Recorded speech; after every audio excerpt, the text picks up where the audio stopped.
एक बार की बात है, एक छोटे से गांव में एक पुरानी हवेली खड़ी थी। लोग कहते थे कि वहां रात को अजीब अजीब आवाजें आती थीं और कई बार रात में रोशनी भी देखी जाती थी।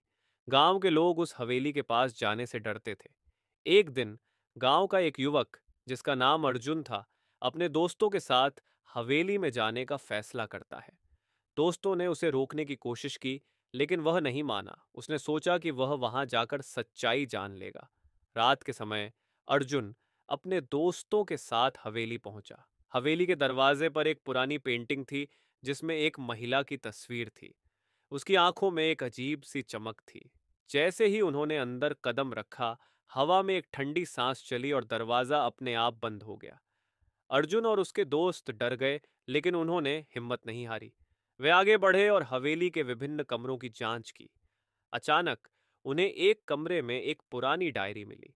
डायरी में लिखा था कि इस हवेली में एक महिला रहती थी, जिसे उसके प्रेमी ने धोखा दिया था। उसने अपनी जान दे दी और अब उसका आत्मा हवेली में भटकता है। जैसे ही अर्जुन ने यह पढ़ा, अचानक कमरे में एक काली परछाई प्रकट हुई। वह महिला का भूत थी।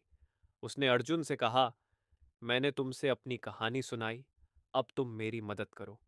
अर्जुन ने हिम्मत जुटाई और उसे बताया कि वह उसकी मदद करेगा। अर्जुन ने गांव वालों से बात की और उन्होंने मिलकर उस महिला की आत्मा को शांति देने के लिए एक पूजा आयोजित की। पूजा के बाद हवेली में एक अजीब सी शांति छा गई। लोगों ने महसूस किया कि हवेली का भय खत्म हो गया है और अब वे वहां बिना डर के जा सकते थे। इस तरह अर्जुन ने न केवल एक भूत की कहानी का सामना किया, बल्कि एक आत्मा को शांति भी दी। हवेली फिर से गांव का हिस्सा बन गई और अर्जुन को सबने बहादुरी के लिए सराहा।